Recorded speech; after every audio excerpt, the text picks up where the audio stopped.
Hey there, welcome to SharkCast, a podcast dedicated to the greatest sporting club in the history of the world, the mighty Cronulla Sharks, sitting in first place. This is Victory Monday, catching up with Kieran over coffee about Cronulla, the catchiest title in podcasting history.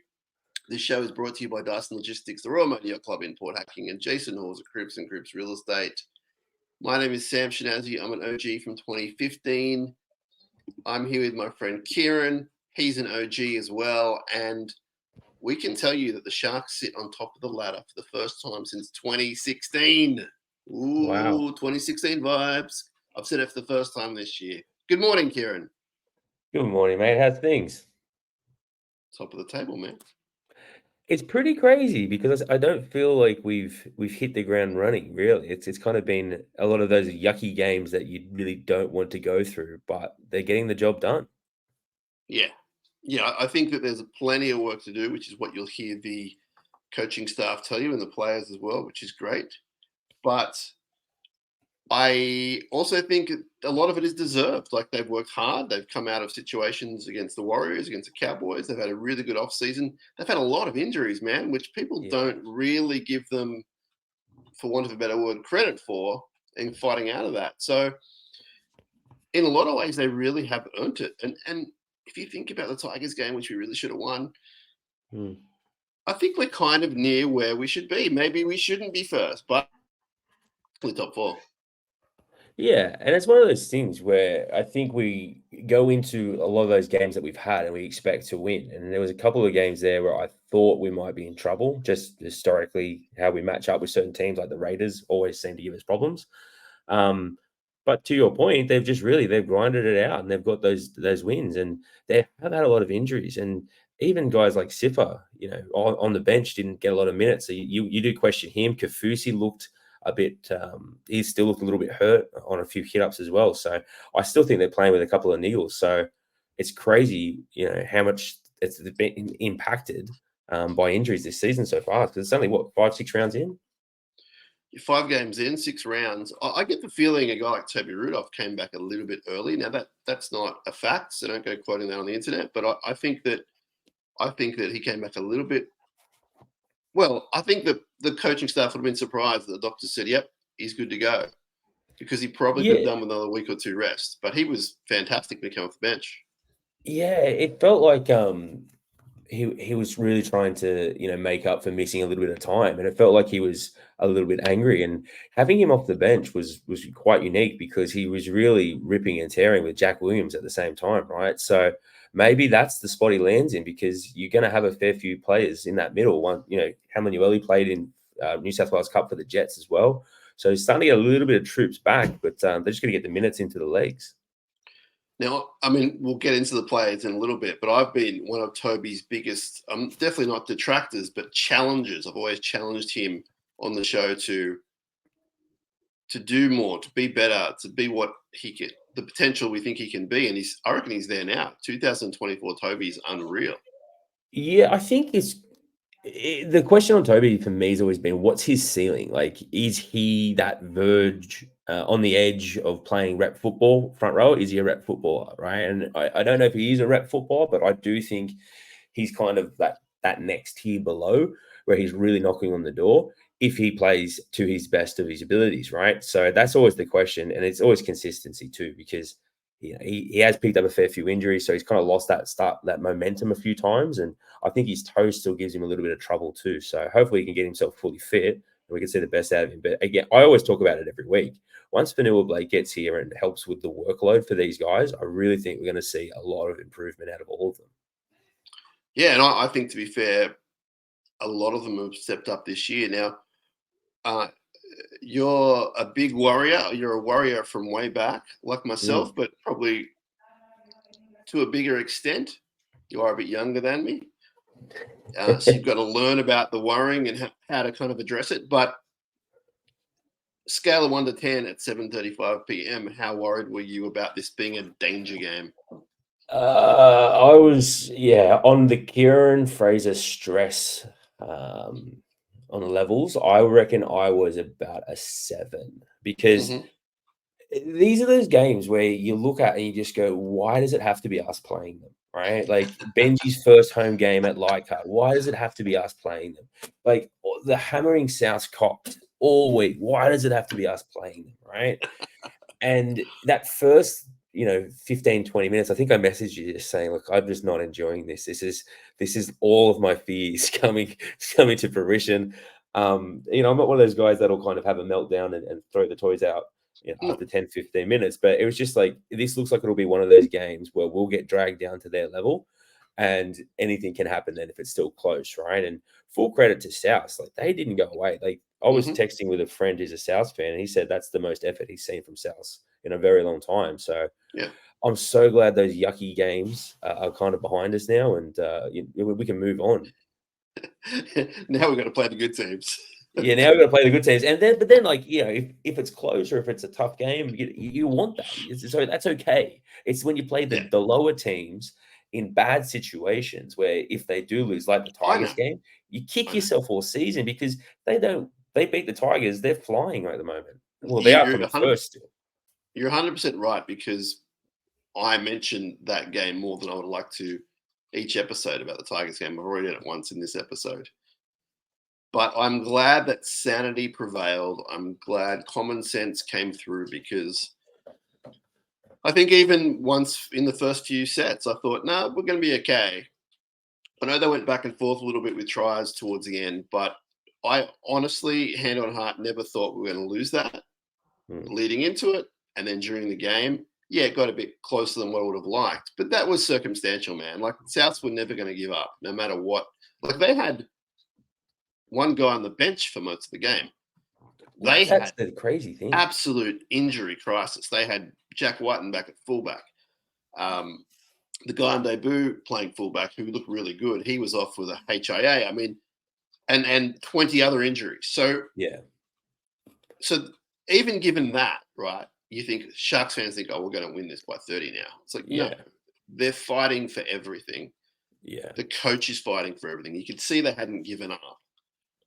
But unfortunately for them, it's just not happening. The class didn't come through. And I think, to Fitzy's credit, the stable nature of the team last Saturday night absolutely shone through, because you wouldn't say it was a 10 out of 10 performance. You probably wouldn't even say it was an 8 out of 10 performance.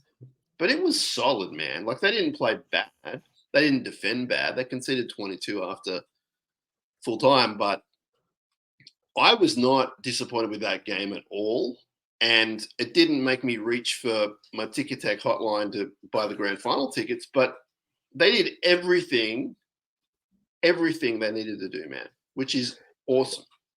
Yeah, and I felt like the more adversity South Sydney copped, the more they kind of dug into that mindset of, we need to do this and we need to get better here. And before the game, I saw a Cody Walker interview, and he looked tired. He looked over it. He looked stressed. And that's when I thought, well, maybe the Sharks might actually run up a bit of a score here, because he looked so flat. But when he got on the field, he really turned it on. And South basically did that game with 14 men, with all the HIAs and the injuries. Like, we've been on the other side of that as Sharks fans, and we've seen our team, do that. And I don't think they could have asked for a better performance from South. Like, South, they bought JD a few more weeks, but looking at the next few games that South has got coming up, he probably doesn't want those next few weeks. No, it's brutal. And to be fair, we're going to have that run in about a month, but we're going to be in a good spot, both form-wise and touchwood injury-wise. So that'll be pleasing. Tell me about who you thought stood out, and you can start with Ronaldo Mulatalo if you like. Oh, Ronnie, every time I see Ronnie play, I'm always reminded of that debut game, because it was such a bad debut game. And you worried for a guy, because you go, is this guy ever going to be able to recover from that? Because it was off the charts unlucky. But he is becoming just an unreal player. And the passion that he has for this club, the work that he does off the field, the way he gets around all the players, he's so exciting. And I love that he's stuck with us, and I love that we've got that long-term deal with Ronnie at the moment, where I think we've got him for a few more years, because we've often talked about this, me and you, when we actually do go for coffee, is some of our records. We don't have a lot of guys that have scored 100 tries for the Sharks, right? So he has a real shot at doing this, and so does Katoa, and that's going to leave them in Sharks history for all time. So seeing Ronnie put on a performance like that was just absolutely unreal. And it's unlucky that he doesn't qualify for Queensland, because I think if he was in that Origin field, he would get talked about as one of the better wingers. It doesn't seem like he gets the credit that he really should be getting, because that pass that he did off the bomb, well, that was unbelievable. Yeah. The thing I've noticed, and they've spoken about it, but we've heard about this before, but the thing that I'm noticing completely this year is he's cut out the BS. Yeah. And as an example, I think it might have been the first try he scored where he barged over a few guys. And he took over, I'm not sure which South player it was. It might have been Tass, it might have been the fullback, I'm not sure. But the South player ends up in an awkward position kind of under him. And it sort of looks like he's toing and froing with him, but he's not. The South guy just can't move, and Ronnie's trying to get up. Ronnie gently chills, helps the guy up, and doesn't, like, whereas in the old days, like last year, he would have like given it to him, sprayed him. This is a different, that's just one small example, but this is a different Ronaldo. And if he can keep that, and it's only 6 weeks in, so maybe he can't, but if he can keep that mature attitude, the sky's the limit for this guy, man. Yeah, and it feels like last year we still had some really good Ronaldo games, but he had that start where it might have even been round 1 or 2 when he didn't put the ball down properly, and it just seemed like each week for the first start of the season he was having an unhappy time, and now he just looks calm, he looks relaxed, he's busting at huge meters, and we don't want to be those guys talking about 2016 all the time, but 2016 was really built off a back line where you had Fecky, Holmes, Bird, Latelli, like starting our sets of 6 like they were shot out of a cannon. And now we're starting to build that with our backs as well. And our backs are now getting around that 100-game mark as well. And they're feeling like confident first graders. They've had these combinations for years, which, is a good or a bad thing, depending on how you look at it. I personally think it's a really good thing. And I really think the sky's the limit for those guys, especially Ronnie and Katoa as well. I'm a huge Katoa Island guy. Speaking of playing with confidence in first grade, I just love how, given your increased responsibility in SharkCast work this year, you've just thrown out the line, we don't want to be the guys that talk about 2016 always. Well, actually, we kind of are those guys. I realize that I should have said it. If you're here to change that, you can try. I'm open to change despite the rumors. Terrific performance by the Sharkies. We saw Billy Burns fall back into the cup team. Hamlin and Welly had a pretty good hit out there. I got to see a lot of it via a stream, and he looked pretty good, like for a guy who hadn't played for a long time. And I'm pretty sure, we'll find out tomorrow, I'm pretty sure that he'll be close to the 17 fitness wise. I think everything else looked fine. Hadn't lost his touch or anything. So I would, unless they want to give him one more hit out, I don't know. But we'll see what happens there. But troops are coming back. I thought one of the players who no one is really talking about, as far as I can tell, who had a really standout game was Braden Trindle. Well, I really noticed that he really took over from Nico, and there was a lot of times where it was the last tackle, and you could see Trindle was calling for it, and Trindle was doing a lot of the kicking this year, especially on the weekend too. But there was a lot of times where they went to Trindle instead of going to Nico, which I thought was really interesting. And maybe Trindle's kind of got that spot now where he feels comfortable, compared to maybe in the earlier days where it's easy just to watch Nico do everything. Right? And that Roosters final last year was kind of maybe that tipping point where they've realized, hey, Trindle, we need you to be the man as well. And he was in everything. He just pops up everywhere. Now, I'm speculating here, but I'm wondering if it was something like, and I don't really think the coach thinks this way, but I'm wondering if it was something like, we're playing a lesser opposition, maybe give him an increased role, and if it's not going great, go back to the 7. It could be something like that. I'm not sure, something to think about. But I can tell you he had 3 try assists compared to Nico's 2. He had 3 more kicks and kicked for about 50 more meters. So whether that's a thing you want to look at or not, I'm not sure. But easily an increased workload and one that was pretty successful. And I think the other person that I would call out on that as well is Blake Brayley, Oh, because please. he seems to have really stepped up his workload, not so much on the defense side. You know, you're going to get in that aspect from him, but he was running a lot more. He's scheming a lot more. Like, he's bringing players under the ball a lot more.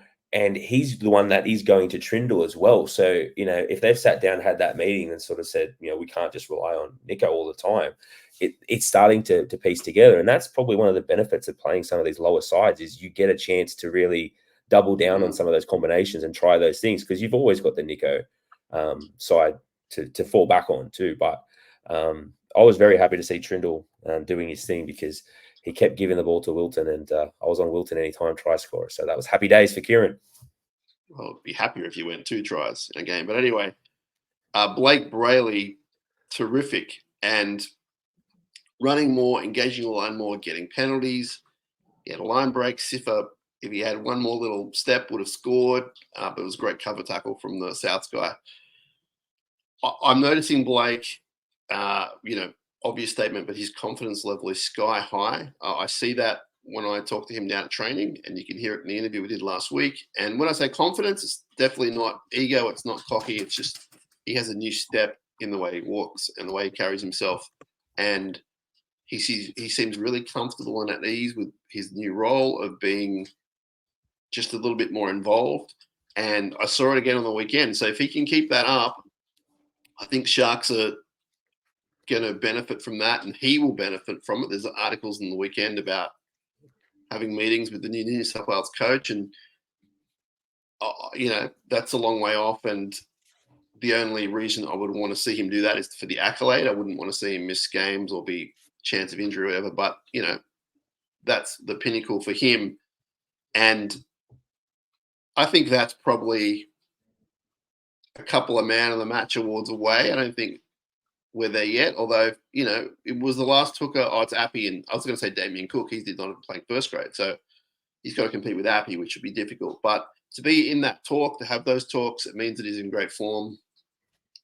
And we saw it on the weekend, and I just hope he can keep going.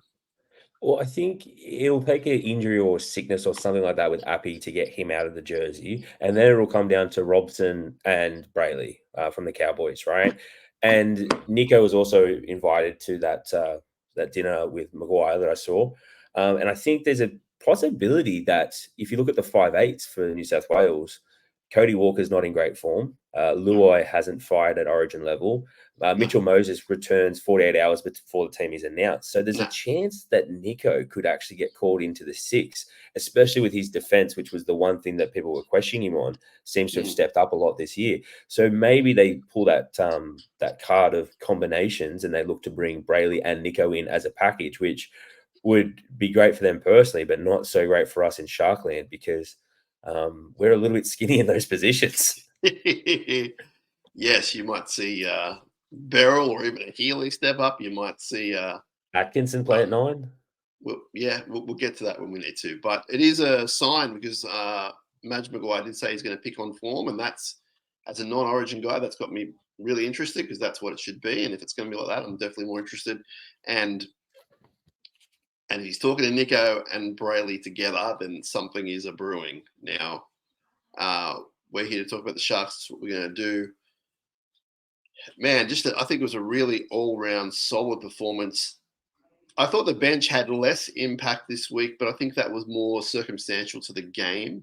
And the bench was still fine. Like, they were impactful. Like, Siffer off the bench, especially his first stint, was like, he did 2 hit-ups in the one set. Like, he was powerful. And, Big Tuku, had some nice moments. Nothing kind of headline grabbing, but they did a job. Williams as well, of course. So, what do you think of the return of Britton? I mean, he was quiet, but you noticed that everything was a bit more secure. He's that safety blanket, I feel, because I say it all the time, but everything he does just looks like it would hurt everybody, including himself, because he's just so physical and rough. But just having him out there, you just feel a lot safer, and it allows us to do so much more with the 17 as well, because then we can put Siffer in a different role, and we can bring in Iro, and we can do this. And just having him back there allowed the bench to be a lot more stable, and it was a better team because he's in it, right? So it wasn't like a crazy written game, but he got through a lot of defense. I saw he made a lot of tackles, and yeah, so happy he's back because he's in my top favorite players of the Sharkies. So we'll know more at selection time Tuesday afternoon, and then an hour before the game on Sunday. But we do have a selection crisis yet again. Your boy Sione will be on an island this weekend, an island on his own, because I don't know if he's accepted it yet, but he'll be suspended for a week. And that leaves a hole in the team. Now, there are different things you can do, Kieran. You can put Sifa back to the centres, and you can put Iro to the wing. You can debut Sam Stonestreet on the wing. They're the two options that spring to mind. There may be more. Haven't studied the form guide about that. But what are your initial thoughts, and what do you think the coach will do? So historically, I would have thought Fitz would do the safe option, which would be put Kale on the wing, bring Sifa back, put him in the centers. But I feel like Kale has starting to find his feet a little bit, and he has really worked hard to get that center spot. And if we didn't believe in him to be the center, I think we probably would have played Sifa in the centers on the weekend. So I don't see them changing that. I think Stone Street is the guy that you bring in because it's not on the same side as Kale. So he will be defending outside of Jesse Ramian, who's an experienced player. So you're not putting two inexperienced guys together. It is more of a like-for-like replacement with the style of play. He's a very fast winger. He's a good finisher. He's a super finisher. What Whereas about Iro, sides of the field? I think He has been a lefty before. I have not thought about that. That's a good Yeah. call Is out. that going to matter? Well, Kale's on the other side as well, right? So one of them's going to have to move. Yeah. So I just think, look, Stone Street's got tremendous speed, and his finishing is unreal. There was a game in the 20s, and I think I was texting you when I watched it. I saw him score like 3 tries. He scored, I think, 2 length of the field tries, including one from his own in goal. Like, he's an exciting player. There's obviously a lot to work on there because some defensive things and high balls that we saw in the trials that we saw. But if not now, when? And I think the club's given Stone Street a new 2-year deal. And I think that the reason why he stuck around was because if there is something that happens on the wing, you will be the first guy that we will call up for that role, right? Kind of the same as Kale for the centers. Yeah. So I think if not now, then when? It's time for him to do it. It's a game at Shark Park as well. So that could be a really special moment for the local junior. He's an excitement machine. So I personally would love to see him in the team. I agree with all of that. My only negative is that we're playing the Cowboys, whose attack is really good. Yeah. And they do play to the edges a lot. Now, they've scored the most points and tries this year, most line breaks easily. And that's my only concern. And I'm not putting that on Stone Street. I'm just saying, as a package deal, it's going to be a new combination. Is he going to be on his preferred side, et cetera, et cetera? That's my only reason I would sit and think about it rather than go, you're the guy. I'd be like, who are you going to be up against? Yeah. What are they going to bring to you? Because the strength of the Cowboys is their attack. Their defense is actually not that great, but their attack, and you saw some really, I'll say, RC tries on the weekend from them, but there is some skill involved to it as well. Like, they could score from anywhere. And that's my only kind of, let me sit and Christian ponder this for a while. Ronaldo can play both sides, and he has switched before. We've seen that. And he has that combination with Jesse. But then if you're moving Ronaldo, you're kind of moving too many pieces. And then you also would have Kale or Sifa next to a winger debuting as well, right? So that's probably suboptimal. I think the change is probably going to have to be the young fella coming in and doing a job for us. But I mean, I could easily see Sipper going back into the starting side and Kale moving across. Kale played on the wing Yeah, for us in his debut, yeah. but I Sipper think only played from 16 minutes. a coaching point of view, like looking into the mindset of him right now, I think it's 50-50. Don't get me wrong, it could Yeah, be 100% Stone Street. He may have made the call in his head and everyone knows. But in my mind, I reckon he's really thinking about this one long and hard because of the pros and cons. And there's not many yeah, cons. I do think history is on Stone Street's side because he does debut young blokes at home. And that's probably for familiarity. It's for the celebrations, for everything. So that could be in Stone Street's side. The fact we're playing at home at Sunday Arvo, there'll be a big crowd to cheer him on, as opposed to an extra challenge of going up to yeah. a place up in North Queensland or wherever. So pretty fascinating. I kind of hope it happens. That could be fun. I just hope that they're not throwing him into something that's too big a task. Well, if that's the mindset, you could see a guy like Hiroti be called up. And I saw a statistic Well, on Hiroti saying that Hiroti has been at the Sharks now for 5 years and he's never played a first grade game at Shark Park. So the only issue with that is he's not in the top 30, so they have to sign him. they changed that this year though. So now he's Oh, yeah, actually eligible to be playing. So yeah, I was reading some stuff on that because I saw some Sharks fans debating fill this us in. morning. Come on. And so effectively, they changed the rules this year so that development players can play from round one. The rule now Okay. is the players on train and trial contracts can't play until round 10 now. So But because you do have the option. he's a development guy, so he's okay to He's play. on a development contract, so development players can be used. Yeah. So Okay, there is beautiful. a chance where they go with Hiroti, who's a little bit I, older. yeah, I think you need to, from a coaching point of view, not my point of view, I think you need to throw him into the mix. I think it'll be those three combinations then. And I think, to be honest, he probably shoots up maybe ahead of Stone Street in the coaching staff mindset because he's been there and done that. Yeah. Although he was on the left as well, playing against Souths last year, so it's so annoying, Kieran. These young blokes who only they stay in their zones. I'm not saying these guys do in particular. I'm not sure. For all I know, they can all play both sides. But the last sort of 5 years or 10 years, you've seen this thing where they're specialists on their Yeah. sides. It's like, oh, come on, man. But yeah, Hiroti. Yeah, that's interesting. What would you do? I would go Stone Street. I mean, I Uh-huh. am a huge Stone Street fan. Uh-huh. Watching him play in the 20s, the speed that he has, I've been really excited to see him get an opportunity.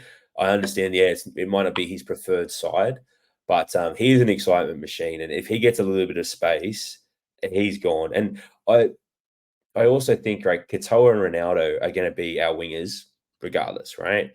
So this is the one he's not going to get many chances to be thrown Yeah. into the mix, right? But Yeah. I could also see them playing a more defensive move and going with Hiroti. But it seems Fitz's mindset this year with the team selections has changed because Mm. last year it was very cookie cutter. You kind of knew what the team was going to be each week. Whereas now, like the Kale change to me, Siffer on the bench, like those are two things that I didn't see him actually pulling the trigger on. And so I could see him pulling the trigger here and giving us that moment. I'm just Yeah. remembering that Stuart Mills debut game from like what was that 2013, 2014? Maybe we Let's could have a go. It Stone was like Street version like that. let's go. I'm here to talk about that. We need to do an episode on that actually. Just we'll talk about that debut. It was We could way do a earlier whole than one on that. Stuart Mills. Absolutely. I actually been thinking about trying to get him on the show. He's actually he's doing well for himself off the field, is what I'm led to believe, just through the socials. And it was 2011. You schmuck. Wow, that is so That's a long nasty ago. thing I've ever said to you. Yeah, against the Roosters, fantastic, and we need to talk about that maybe over summertime or in the bye break because that was one of my favorite games. So I don't think Stone Street, and to be fair, even Iro is at that level that he was at in the lower grades because he was just ripping and Yeah. tearing. But I think for Well, Stone Street's, from his perspective, I think him and Iro have sort of been at the same level for a while now. It's not like Iro wasn't 10 out of 10 every game and they threw him back in this year, he was a solid 7.5. And Stone Street's been the same. And I should point out, my memory bank for lower grades is not phenomenal. So he probably can play on both sides. And I'm just not thinking of it. I'm just thinking of more recent stuff and where I've seen him play. So I don't want to just say he can't play on both sides. We'll let the coach decide on that one. But yeah, I actually have no idea what the coach is going to do right now. And I kind of like to think I do know what he's going to do just because I've studied him so much and everything. But yeah, there's a bunch of ways you can go there. There's a lot of pros and not that many cons in the three situations, which is good. Well, I think whoever he names on Tuesday, I think that'll be the player that plays there. I don't see a late switch coming because he doesn't really tend to do that. And if it is to be a guy who is going to debut, I think he will want to give that player that respect of that week of notice. The players get that notice even if they're named the 18th man, they know they're going to be playing, right? But I think with the way Craig does it, I think if he does name him, it'll be happening, and it'll be a buzz because I'm sure him being a local boy, he'll have hundreds of family and friends from the area down there. And he can play a couple of positions because I saw him play a fair bit of fullback for the 20s as well. So I think he's got that versatility. Yeah. So fingers crossed he gets named. That's my pick. And I think on your point about him being the future but not getting too many goes in the near future, they've re-signed him in a different way to how they've re-signed Mawini. Mawini is there for stability. They know he can do a job. I respect the hell out of him. I know we've made some jokes from time to time about it's Harodi time, all this sort of stuff, but I legitimately respect the hell out of him, A, because he's a footballer and I'm not, and B, terrific bloke. And his last game, he was like man of the match. I don't think he got it, but he was man of the match. Absolutely. And so I guess what I'm saying is he's there on a year-to-year basis, and he's there on a minimum wage, which is still, a good, honest wage, but he's there for the here and now. Whereas Stone Street, it's a long-term projection. It's building year by year. The training gets better. He gets more experience. So it's two very different scenarios. So if he throws in Mawini, it's more a thing of he can get the job done now. If he throws in Stone Street, it's he can get the job done now, but it's also a blooding. It's a go out there and see what it's like. Can you cut the mustard, etc. And being a winger, he'll get peppered with kicks, definitely attacking raids down his side. So it's going to be a good challenge for anyone, let alone a player on debut. It'd be a challenge for Iro because he's not a winger. And even Mawini, I mean, I don't know if wing's his exact position. We saw him bomb 24 tries in one game once at Cogra, So a lot of upsides. I'm not talking down. It's more, that was a long time ago. It's more just, it's truly fascinating because he could go any three ways. And if you're a Sharks fan, like a lot of our listeners are, who have their Shark brain on and they don't hear the outside world, there's positives in all three. Yeah, and the more you were talking then, the more I started thinking about the future proofing of the squad and the way that they have been resigned.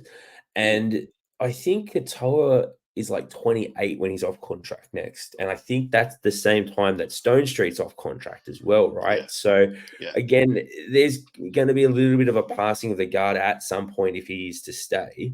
But again, it's such a weird sort of time because those wingers, like they have a mortgage on those jerseys. Like if they're fully fit, it's not even a question. They're two of the first players that are picked. So this makes me think that if there is an injury, we have a specialist winger, and I'm sure he would be training on both sides of the field for when that opportunity arises. And that's a good point. We're going to have to pull the trigger at some point on him because if we don't, there will be other clubs that will be calling him and trying to get him across. But I'm a real big fan of that from him, that he's staying with us because he wants to develop into a proper first grader. He could have probably gone to a club like the Tigers and, maybe played 20 first grade games by now, but he could be getting blamed for all those issues, right? In defense, and maybe his career is only a 2-3 year career, right? A guy like, I think Kale Iro is the perfect example of that. He's set himself up. He's now in his mid-20s. He looks like a first grader, even though he hasn't played a lot of first grade. Yeah. And hopefully Stone Street gets the same sort of treatment and they could both stick around. And on this podcast, we romanticize a lot about the local junior. We talk about Stewie Mills but it's actually a thing. And for Stone Street, local junior, this club means everything to him. And I don't know if that comes into any sort of coaching mentality, but for me personally, that cannot be ruled out. The fact that he's going to go out there, I'm not suggesting he's going to go out there and try harder than the other two guys, because that's ridiculous. But it means something from birth. He's a Sharks fan. Sharks diehard. Like, at least we know in him alone, he's not going to die wandering on the field, which is a good thing. And he's a specimen too. Like, he's a really good size for a winger. He's got great speed. He has all the tools to be a really successful first grader. So if I watch a lot of the 20s games, and I think he was probably the best player that we had in the 20s the last couple of seasons. And they had some pretty good 20s players, right? And I know that doesn't always transfer across. I'm reminded of that when I think back of those 2008 Toyota Cup teams with Ben Orchard absolutely killing it. Little Ben Orchard didn't actually make it through the grades, but I haven't thought about Ben Orchard since 2008. He was the fullback. He was the fullback, and he had a chip and chase, and the way he moved, and I was absolutely sold. I was online talking up every week about how he should be playing over probably Nathan Gardner at the time. he was a very good 20s player. We should do an episode on 20s players, because there has been some ones that have come and gone. You're giving away episode ideas for other people who have other shows who listen to us sometimes. Ben Orchard, 35 games, 08, 09, scored 18 tries. He was a goal. I kicked 3 goals. Actually, it wasn't a great time for we came very close to the bottom in both the years he played. But there was a lot of potential. He was a shining light. He was the shining light of that 20s team. And there's a few. I think Jason Bakuya was in that team too. Round 26, 08, they walloped the Cowboys at home. Benny scoring a try. Oh, what about this team? Let's go. Ben Orchard, Blake Ferguson, Fergie Ferg. Friend of the show. Hope he's doing okay. Nathan Stapleton in the centers with Stuart Mills. There's another winger here. I don't know what's going on there with the team list. Jared Hogan in halfback. Shane Pamipi in 5'8". You'll remember the hooker, Lance and Judo. Oh, Jack Bosden at second row. I had him being like a 300 gamer, Jack Bosden.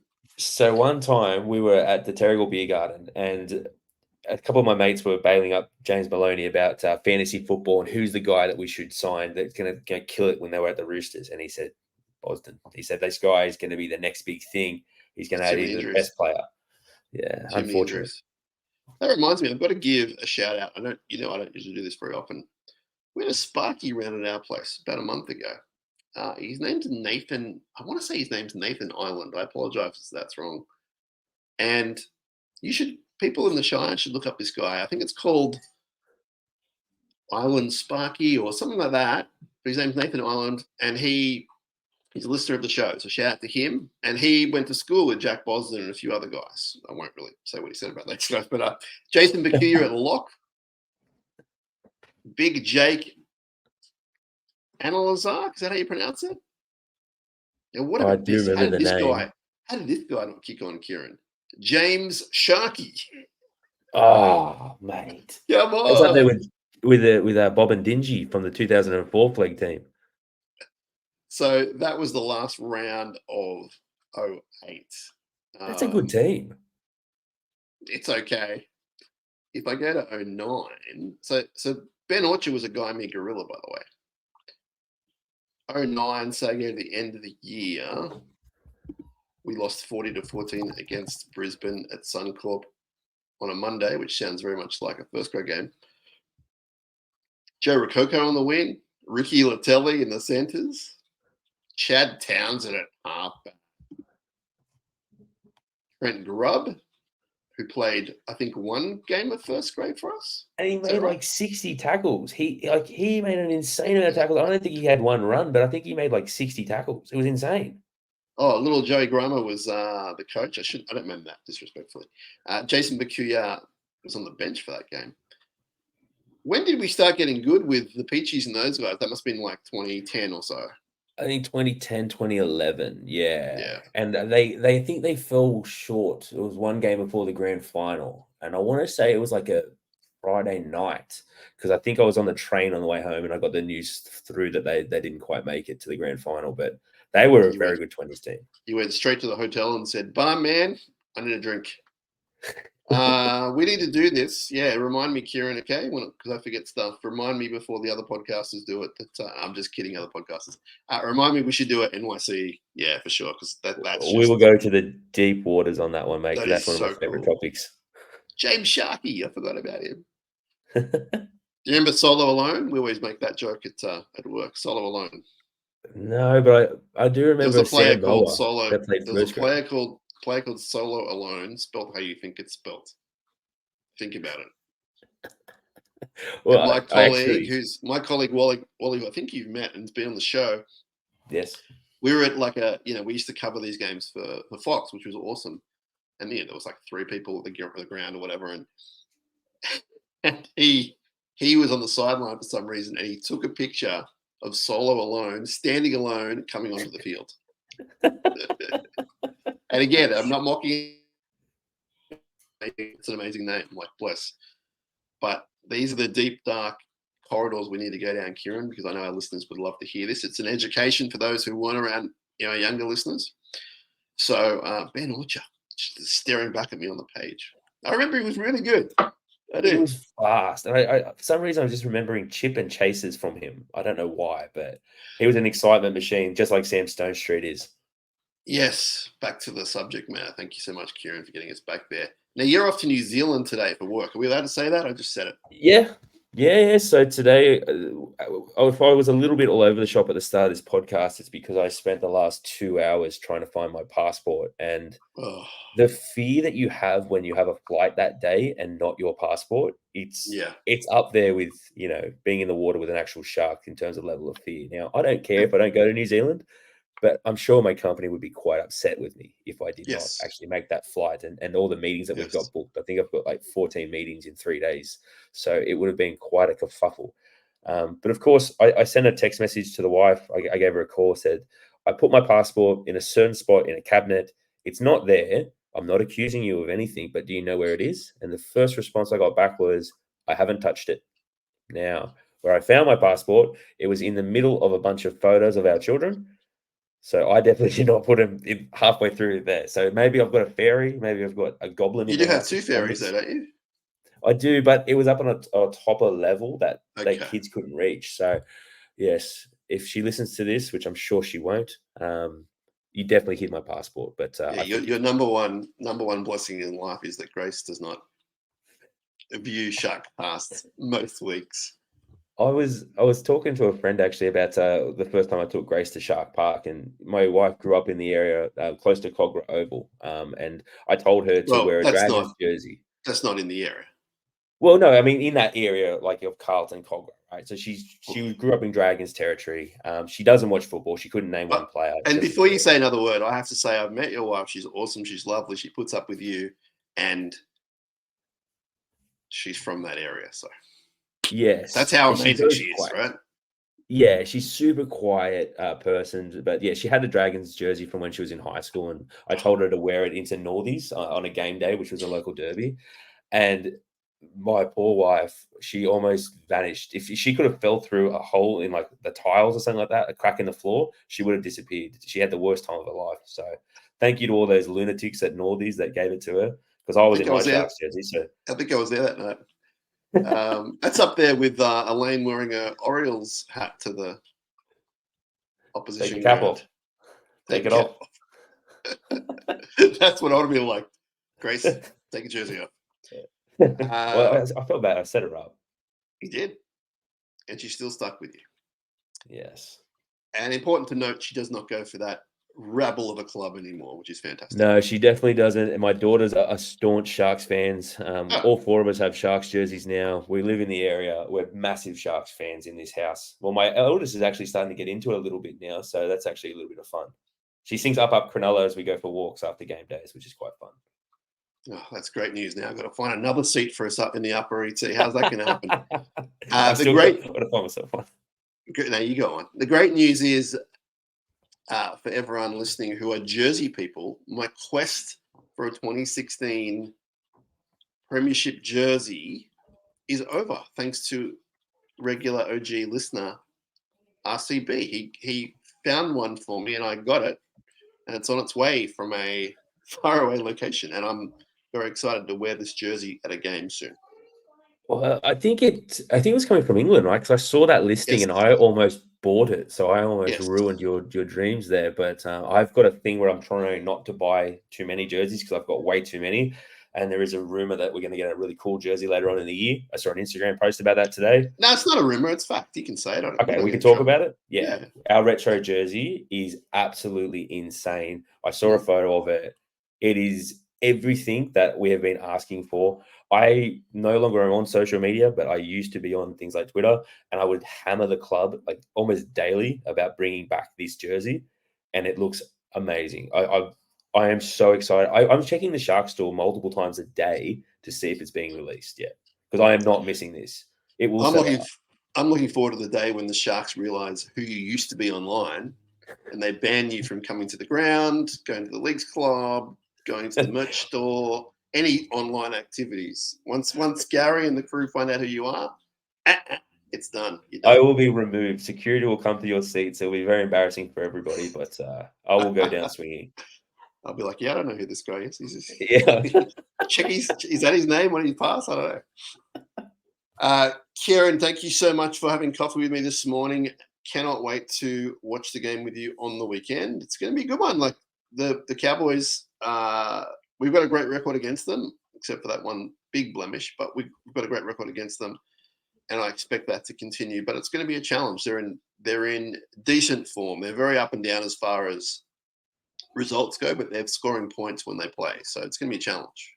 It feels like there's a real rivalry building between the clubs too. And I think we've run into them a lot in the finals in the last 10 years as well. Yeah. And it always seems to be a tough game, a lot of niggle. I remember really clearly when we watched the game last year at Shark Park and how physical our boys were, and we kind of did a number on them. And it'll be interesting to see how the Cowboys turn up, because there's two different Cowboys teams, right? There's the one that comes and can put up 40 points in an eye blink, and there's another one that could be a little bit slow and sluggish that can kind of just be like, who are these guys, right? So hopefully we get the second version of the Cowboys. Now, one of our listeners, Steve, was writing to us on one of the socials and mentioned he hopes that Chad and Val dealt with by the crowd, and I said I understand that. I'm not going to be doing that, and a lot of our listeners and a lot of definitely a lot of punters will be booing those two great Sharks. Where do you stand on this as far as letting them know how you feel about them? I think if we were to rank footballing heartbreak, Val Holmes leaving is one of the top heartbreaking moments of being a Shark. What about just general heartbreak in life? That still counts. Sorry. Massively. But the Jack Bird one too. I mean, I think Jack's moved back to the area because I'm seeing him almost every single day in Cronulla. And I saw him yesterday at the barbershop, and I almost said to him, like, I remember exactly where I was when you signed with the Broncos, and it broke my heart. I was at Taronga Zoo, the elephant enclosure, actually, and I got the notification that the Broncos had signed him. And I still remember the smell of elephant feces as tears ran down my face. And I was just accepting that Jack had left. Was that mixture of tears smelling in the hay, everything? I'm glad you didn't tell him that. I'm glad you didn't tell him that. Well, look, I don't want to disturb anybody, right? If I was ever going to disturb somebody, it would be Tom Hazelton, because you can't go to Woolies at Woolaware and not see Tom Hazelton in Woolies. I don't know if he doesn't do his groceries properly, but every single day he is in there. But yeah, the Val heartbreak, mate, that was one of the worst footballing experiences that I've gone through, was losing Val. So will I boo him on the weekend? Probably not. I'm a little bit over it now. And I think because we've got such great wingers now that it doesn't hurt so much. But the way that was handled it makes me angry. That whole just getting out that last year of his contract so he could go and play. He'd go on a holiday with his It was a boys, saga. like the Cowboys. It was a saga. And the Sharks gave him a lot of respect. They tried to make it work. They moved heaven and earth for him and his partner to try and get it. And look, if he doesn't want to be, he doesn't want to be. He doesn't have to be. Mrs. Val was working for us for a while. Exactly, right? Yeah. But just the way it was all handled was really bad. And the celebration when he kicked that field goal at Shark Park, I get it. But at the same time, I'm like, you know what I forgot, dude? It was a 2-point field goal, and it was in the 93rd minute. 93rd? I'd forgotten about that game as far as it being so long. I knew it was extra time. 93 minutes. It was trauma, mate. And I remember in the warm-up, he was practicing field goals from that spot. And I was just thinking, I was remembering back in that Nines competition, right, where he was just kicking those field goals from the sideline, and he could always do it for the Sharks. And I was just thinking, like, please don't give an opportunity for Val to kick a long-range field goal today. And then he did it, and then carry on. So actually, maybe I've changed my mind. I will boo Val. I'll tell you what, you're sitting next to me, and you will not be booing Val. Okay, my elbow will be out like this, and stop. No, if you're around me, you're free to do whatever you want. But if you're Kieran sitting next to me and not allowed to boo Val, I'll never get over the heartbreak. I'll never get over it. But I still love him so much, I can't do it. Yeah, and I like seeing him successful. For the Cowboys, for the Queensland team. I hope he has a 0 out of 10 game. I really do. But yeah, that's just so the Sharks can get the 2 points. That's all that matters to me. But I just love him so much. I love watching him week to week. I love betting on him anytime try scorer. I love watching all his old highlights. He's one of the best footballers I've seen. He's easily one of my favorites, and I'll never boo him. It'd be good to see Chatty back in town. Chatty's got a bit of swagger about him. I don't boo Chad. I like Chad. People know about that. Anyway, Steve, boo whoever you want. I'm just mucking around. I'm not going to be doing it. Kieran won't be doing it. But everyone else, boo for your life. Under my breath, I'll be, hoping that Chad has an absolute stinker and kicks the ball out in the full. But I'm not a big ball guy. But I'm a cheerer. I like to be positive. Yeah. We probably talked about this for too long. It was just something that I remember Steve said that, and Steve's a great guy. We would send our best to Steve. But it's going to be fun. They're always fun games, the Cowboys games. One more thing before we go. Who's your prediction for the Paul Green Medal Player of the Year, of the Player of the Match? We saw Nico win it. We saw Connor Tracy win it. Who's your pick for this week? I'm going to go Blake Brayley. Oh, I think nice. And all the Smokey, I would say, is a guy that I've been, and again, I don't want to encourage gambling. Don't listen to me, but you can't bet on this. No, but I'm just talking about having a big game, and I think Will Kennedy might be in for a big game and score a couple of tries. So Will Kennedy could be a Smokey there because he's had from a try scoring perspective a bit of a quiet start to the year. I could see that, but I think the form that Blake's been in, and I think a packed Shark Park, Sunday afternoon, it's going to be a fast game of football, and I think Blake will be there. And it's also too, we talked about it earlier before, but if something does happen at Appy, this could be the shootout for the next guy in line for State of Origin, right? So they've got their supposed rivalry as well from younger years. It goes back to under 16s, right? And they were both competing to get in the Sharks teams, and Robson kind of went down the Dragons path. And I could see a big game for Blake. Okay. We do have to get going. Mine is, I haven't really thought about it. I'm going to say it's going to be Stone Street. Sam Stone Street. I think it'll be Braden Trindle. Oh, good pick. I need to tell you about my dad. I don't think you've met my dad. He's he's elderly, and he will hate me saying that, but he is he's of an age. He's of an age, and he's a big Sharks fan, and different Sharks fan to you and I, but he watches all the games. And he said to me on Sunday, he said, Samuel, I'm not doing the accent very well. He said, Samuel, Will Kennedy. What's up with Will Kennedy? Didn't have a good game. And I went, oh, you think? I thought he was pretty good. And then I went, I'm trying to think like my dad. I went, oh, he made one error, which we all saw. And then he goes, 2 errors. And I went, oh, I can't think of the second error. I said, what about that great in-goal escape where he pretty much changed the game, where they were coming back? They were going to pin us either in the goal or 1 meter out. And he ran 45 meters and passed the ball to Qatar or someone. Yeah. Not bad. So my dad's if Will Kennedy's our player of the year is listening or watching, which he's not, look out because my dad's ready to pounce on the bad form of Will Kennedy. Easily, like probably our top 5 this year. In my opinion, I know people are a little bit like, I think he's going great, but yeah, I think he's had a good year. It's just I don't think he scored a try this year, and last year he scored 14. So I think he's due for maybe a double. So I think he's really worked on the kick defense. I say that, I know he made that error, but he was doing the right thing. He thought it was a 40-20. It wasn't. Yeah. His kick defense and his defense in general. Yeah. And his support play, like the creative stuff's taken a backseat a little bit, and the scoring's taken a backseat, but everything else is really solid. The defense has really been the big thing for me. And there was a few times where we were defending on our line and he was in that front line, but then he was still able to get out the back to cover the kicks on the last tackle. There was a few times where we had no markers or one marker and he would push up into the line and fill that space. Yeah, I think he's had a good year. It's just the try scoring, I think, is the one thing that's been interesting to me because last year he was scoring tries for fun. All right, Kieran, I can hear Customs calling you saying it's time to go, my friend. So we will we'll see you down at the footy this week. Have a safe trip to New Zealand and enjoy your time there. Get your work done. Have a good, productive time, successful time. Thanks to everyone for listening. Those of you who are watching, appreciate it. We're back with some more episodes when we can. This is SharkCast Pod. We're on the socials.